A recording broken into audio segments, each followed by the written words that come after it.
All right, folks, welcome back to the fight station. A bit of a different one, reacting to a fight from the Arakaki Arena in Japan, where Tenshin Nasukawa has won his professional boxing debut with a unanimous decision win over Yuki Yonahana. So, if you're not familiar with him, Tenshin Nasukawa is a huge star over in Japan. A former kickboxer with a 40-0 record, I think.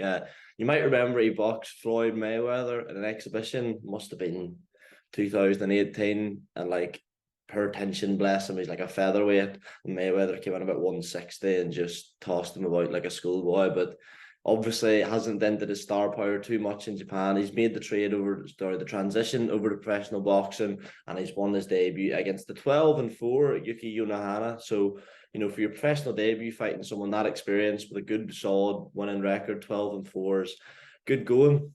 On to his performance itself, looked good to me. Like, really quick hands, really good counter puncher.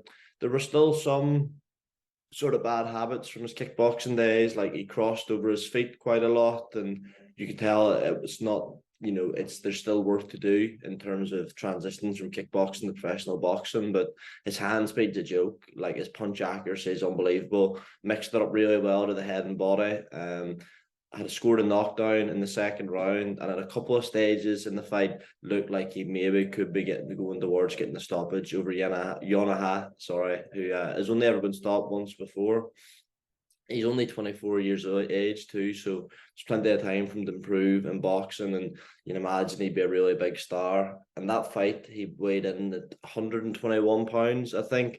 And if you think that Inoue has just moved up to 122 pounds, that could be an absolutely huge fight in Japan, because as I understand it, this fella is potentially a bigger star in Japan than Inoue, which is pretty hard to get your head around. So exciting stuff. I'm definitely going to keep an eye on his career moving forward. Yeah, it'll be interesting. You don't really see too many fighters, come over from MMA to boxing in terms of like progressing, making like an actual career out of it. It's usually just for one-off fights, whereas he looks as if he's gonna, make boxing his home. So it'll be interesting to see how he gets on. Let me know your thoughts on his performance if you watched it. Maybe tell me a bit more about him. I'm not that knowledgeable on the kickboxing, and certainly not my Japanese kickboxing, so I'll be keen to hear. Like the video, subscribe to the Fight Station, and I'll speak to you again soon. Thanks.